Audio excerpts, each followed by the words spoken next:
personal responsibility. You've got to make it your personal business to make it happen. And you've got to resolve within yourself that I can do this, that it's hard, but you've got to say, I'm the one. I'm the one to make this happen. I'm the one to become successful in this business. As you work to help other people to become successful, that feeds your success. But you know it's going to be hard, but find out what will make it worth it for you. I told Mr. Washington I wanted to become a disc jockey. Someone asked me to tell this story. And he said, Les Brown, he said, if you want to do anything worthwhile in life, you've got to be hungry.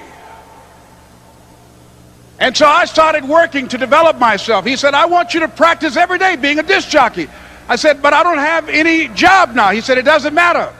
He said that it's better to be prepared for an opportunity and not have one than to have an opportunity and not be prepared. So every day I was working to develop myself. And that's what you must do. And as I was working to develop myself, I applied for a job as a disc jockey, WMBM on Miami Beach. I went to a guy named Milton Butterball. I said, how you doing, Mr. Butterball? I'd like to get a job as a disc jockey. He looked at me, he said, you have any broadcast background? I said, no, sir, I don't. You have any journalism background? I said, no, sir, I don't. He said, we don't have any jobs available. I said, yes, sir. I went back to Mr. Washington and I told him, he said, don't take it personally.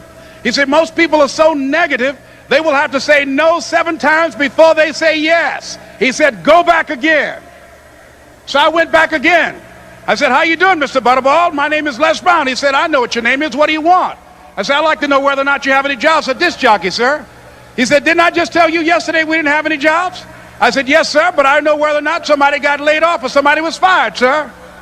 He said, no one was laid off or fired. Now get on out of here. I came back the next day. Hello, Mr. Butterball, how are you? He said, fine, what do you want now? I said, I'd like to know whether or not you got any jobs, sir. Didn't I tell you the last 2 days we didn't have any jobs? I said, yes, sir, but I don't know whether or not somebody got sick or somebody died, sir. He said, no one got sick or died. Now don't come back here and threw me out again. I came back the next day like I was seeing you for the first time. I said, hello, Mr. Butterball, how are you? He looked at me with rage. He said, go get me some coffee. I said, yes, sir.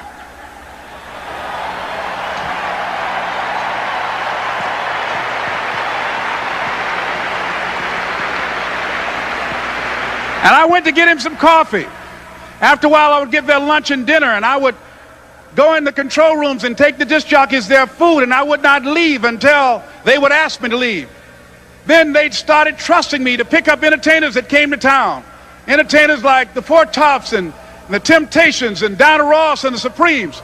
I would drive them all over Miami Beach in the disc jockeys' big long Cadillacs. I didn't have any driver's license, but I was driving like I had some.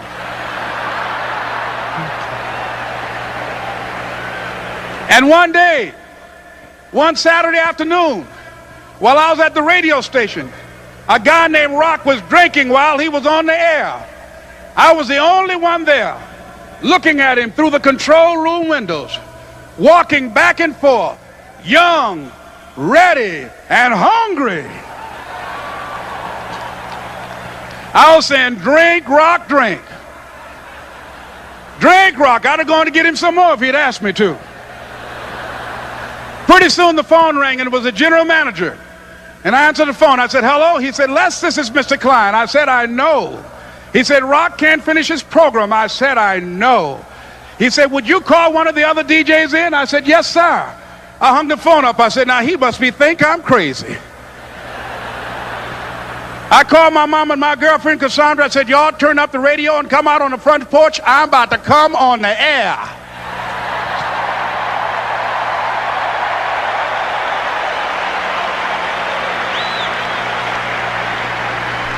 I waited for about 20 minutes, and I called him back. I said, Mr. Klein, I can't find nobody. He said, young boy, do you know how to work the controls? I said, yes, sir. He said, go in there and don't say nothing here.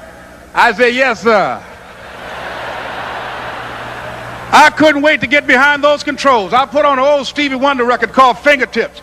I sat down behind that turntable. I said, look out, this is me, LB Triple P, Les Brown, your platter playing papa. There were none before me and there will be none after me. Therefore, that makes me the one and only. Young and single and love to mingle, certified, bona fide, indubitably qualified to bring you satisfaction, a whole lot of action. Look out, baby, I'm your love man. I was hungry.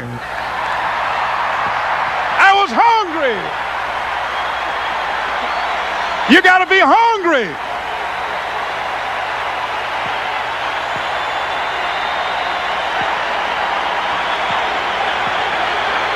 You got to be hungry.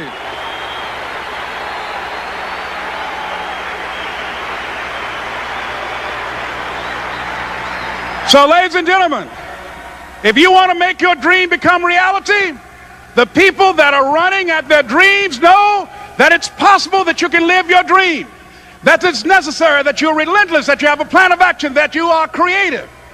The people that are living their dream are finding winners to attach themselves to. The people that are living their dreams are the people that know that if it's going to happen, it's up to them. And they're resolving within themselves, it's not over until I win. The people that are running after their dream know they're going to have hard times. They keep on running because they're saying within themselves, I'm the one, no matter how bad it is or how bad it gets, I'm going to make it. The people that are running after their dreams are the people that are hungry. Shake somebody's hand on your right and left and say, you got to be hungry.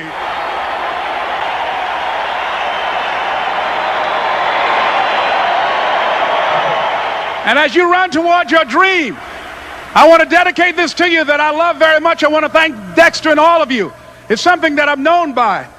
It's on our tapes called Choosing Your Future, and it says simply this, that if you want a thing bad enough to go out and fight for it, to work day and night for it, to give up your time, your peace, and your sleep for it, if all that you dream and scheme is about it, and life seems useless and worthless without it, and if you gladly sweat for it and fret for it and plan for it and lose all your terror of the opposition for it, and if you simply go after that thing that you want with all of your capacity, strength and sagacity, faith, hope and confidence, and stern pertinacity, if neither cold poverty, famish or gulf, sickness or pain or body and brain can keep you away from the thing that you want, if dogged and grim you besiege and beset it, with the help of God you'll get it. This is Mrs. Mamie Brown's baby boy, Leslie Calvin Brown, saying it's been a plumb pleasing pleasure as well as a privilege.